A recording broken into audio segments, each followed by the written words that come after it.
Olá, meus queridos e queridas. Aqui estamos para mais um estudo bíblico. Como é bom passar esse tempo na presença de Deus. No estudo bíblico de hoje, nós vamos viajar até o início de tudo, em Gênesis 1. Vamos refletir sobre como o Senhor transformou o vazio em algo maravilhoso e o que isso nos ensina sobre os recomeços na nossa própria vida.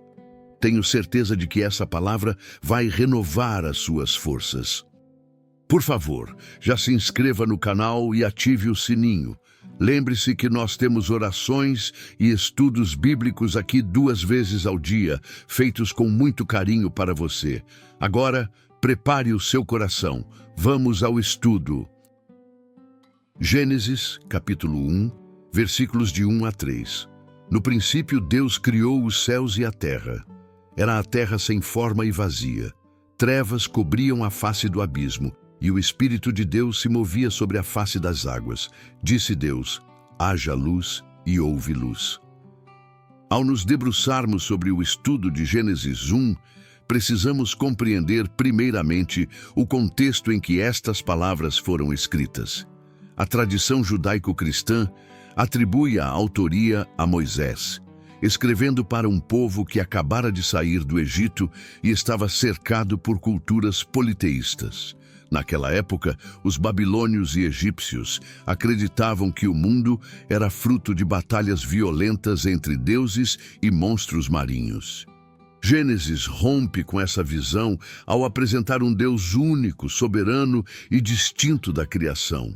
O texto começa com "no princípio", em hebraico Bereshit, o que já estabelece que Deus existe antes do tempo e fora dele.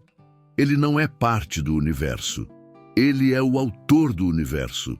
O verbo utilizado para criou é o termo hebraico bara. Este é um verbo exclusivo na Bíblia. Apenas Deus é o sujeito desse verbo. O homem pode fazer ou formar, mas nunca bara. Isso indica uma criação divina única, que não depende de matéria pré-existente, mas sim da vontade soberana do Eterno. O texto prossegue descrevendo o estado da terra como sem forma e vazia. No original, a expressão é tohu wabohu. Tohu refere-se a um deserto, um lugar desolado e sem função, enquanto bohu indica o vazio. Não se tratava necessariamente de um cenário de destruição maligna, mas de um estado não habitável, uma matéria bruta aguardando a mão do artesão para receber propósito e função. O versículo menciona também que havia trevas sobre a face do abismo. A palavra para abismo aqui é tehom, que remete às águas profundas e primordiais. Para os povos antigos, o mar profundo representava o desconhecido e o caos incontrolável. No entanto, o texto bíblico coloca um limite nesse caos imediatamente, e o Espírito de Deus pairava sobre as águas. A palavra ruach, espírito ou vento, indica a presença ativa de Deus. O verbo pairava é o mesmo usado em outras partes da Escritura para descrever uma águia voando sobre seus filhotes. Isso sugere que, mesmo sobre o abismo escuro, havia uma proteção divina e uma energia vibrante pronta para gerar vida. A grande virada acontece no versículo 3, com a primeira frase dita por Deus: haja luz. Diferente das mitologias vizinhas, onde os deuses precisavam lutar e sangrar para criar, o Deus de Israel cria através da palavra. É o que teólogos chamam de criação por decreto. Ele fala e a realidade obedece. Isso nos ensina sobre a natureza da autoridade divina. Ela não requer esforço físico, apenas a expressão da sua vontade. A luz que surge aqui não é a luz do sol, pois os luminares só seriam criados no 4º dia. Trata-se de uma luz primordial, uma manifestação da glória e da ordem de Deus invadindo a realidade material. É fascinante notar que a criação em Gênesis segue um padrão de divisão e preenchimento. Nos primeiros 3 dias, Deus resolve o problema do tohu, o sem forma, criando reinos e separações, luz e trevas, águas e céus, terra e mar. Nos 3 dias seguintes, ele resolve o problema do Bohu, o vazio, preenchendo esses reinos com os luminares, os peixes, as aves e os animais terrestres. O texto, portanto, não é um manual científico moderno, mas uma liturgia majestosa que celebra a organização do cosmos, como um templo para a habitação humana e para a glória de Deus. Estudar esses versículos nos mostra que a ordem é um atributo intrínseco de Deus. Ele não deixa a criação no estado de tohu wa bohu. Ele intervém. A escuridão não é expulsa com armas, mas com a simples introdução da luz. A palavra de Deus é o agente que estrutura a realidade. Tudo o que existe, visível e invisível, deve sua consistência a esse comando inicial que ecoa até hoje na sustentação do universo. Diante de um texto tão rico, que nos revela um Criador que transcende a matéria, o tempo e o espaço, e que possui o domínio absoluto sobre os abismos e a escuridão, somos levados a uma posição de reverência. Se este Deus tem o controle sobre a matéria primordial e a capacidade de fazer surgir luz onde só havia trevas, Ele é digno da nossa total confiança e adoração.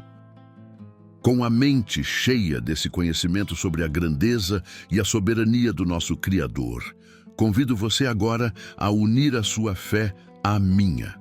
Vamos falar com este Deus que, pelo poder da sua palavra, formou todas as coisas. Oremos. Amado Deus e eterno Pai, Tu que habitas na eternidade e que com a Tua voz chamaste à existência tudo o que os nossos olhos veem e o que eles ainda não alcançam. Nós nos curvamos diante da Tua soberania neste momento, reconhecendo que Tu és o arquiteto do universo. Senhor, acabamos de aprender que no princípio a terra estava sem forma e vazia, mergulhada em escuridão e silêncio. E hoje, Pai, muitas vezes o nosso coração se encontra exatamente assim, confuso, ansioso e esperando por uma direção. Por isso clamamos a Ti agora, faz em nós o que fizeste na criação. Espírito Santo, da mesma maneira que pairavas sobre a face do abismo, com carinho e proteção, pedimos que Tu venhas pairar agora sobre as nossas vidas. Paira sobre os nossos pensamentos desordenados, sobre os sentimentos que não conseguimos entender e sobre as situações que parecem não ter solução. Nós cremos que o caos não Te assusta, Senhor. Onde nós vemos fim, Tu vês o cenário perfeito para um novo começo. Pai, nós Te pedimos que a Tua voz ecoe dentro da nossa alma agora, dizendo, haja luz. Que a Tua luz resplandeça nas áreas da nossa vida que estão ocultas pela tristeza ou pelo medo. Ilumina, Senhor, as nossas decisões, ilumina os nossos relacionamentos familiares, ilumina o nosso futuro. Não precisamos da luz do sol para ter esperança, precisamos da luz da Tua face voltada para nós. Separa, ó Deus, o que é precioso daquilo que é inútil em nossa caminhada, assim como separaste o dia da noite. Organiza a nossa história. Nós rejeitamos a ideia de que somos obra do acaso. Sabemos que fomos desenhados por Ti com propósito e amor. Por isso, entregamos cada vazio do nosso ser em Tuas mãos, sabendo que só Tu podes preenchê-lo com algo que realmente satisfaz. Que a paz que excede todo o entendimento guarde os nossos corações agora. Agradecemos, Senhor, porque sabemos que, mesmo quando há silêncio, Tu estás trabalhando. Em nome de Jesus. Amém. Concluímos este estudo bíblico com essa mensagem de que a ordem precede o crescimento. Gênesis 1 não é apenas um relato sobre como o mundo surgiu, mas um manual prático de como devemos conduzir a nossa própria existência. Vivemos em uma era de ansiedade, onde queremos tudo para ontem, mas o próprio Deus nos ensina aqui o valor do processo. Ele poderia ter criado tudo num estalar de dedos, mas escolheu fazer em etapas. Primeiro a luz, depois os céus, depois a terra. Ele organizou antes de preencher. Como mentor, eu te pergunto, como está a sua vida hoje? Você tem tentado preencher o vazio com coisas, ocupações e barulho, sem antes colocar a ordem necessária. A lição prática de hoje é sobre prioridade. Antes de buscar a bênção de ter, os peixes, as aves, os frutos, busque a bênção de ser e de organizar o ambiente, a luz, o firmamento. Não tenha medo de olhar para a confusão da sua semana ou das suas finanças e começar, devagar, a colocar cada coisa no seu lugar. A luz de Deus não serve apenas para nos fazer sentir bem, ela serve para nos dar clareza. Use essa clareza para tomar decisões. Lembre-se, o caos não é o fim, é apenas a matéria-prima para o seu próximo milagre. Respire fundo, confie no tempo de Deus e comece a organizar o seu mundo interior hoje mesmo. Muito obrigado por dedicar esse tempo para estar conosco. Hoje fizemos algo diferente, um estudo mais profundo, histórico e explicativo sobre a palavra. Eu preciso muito saber a sua opinião. Você gostou desse formato mais detalhado ou prefere mensagens mais curtas e motivacionais? Deixe nos comentários o que você achou, pois a sua resposta vai guiar o futuro do nosso conteúdo. Quero entregar exatamente o que alimenta a sua fé. Aproveite e deixe também uma sugestão de qual versículo você gostaria de ver dissecado aqui no canal.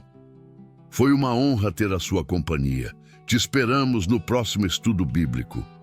E lembre-se, Deus está sempre com você.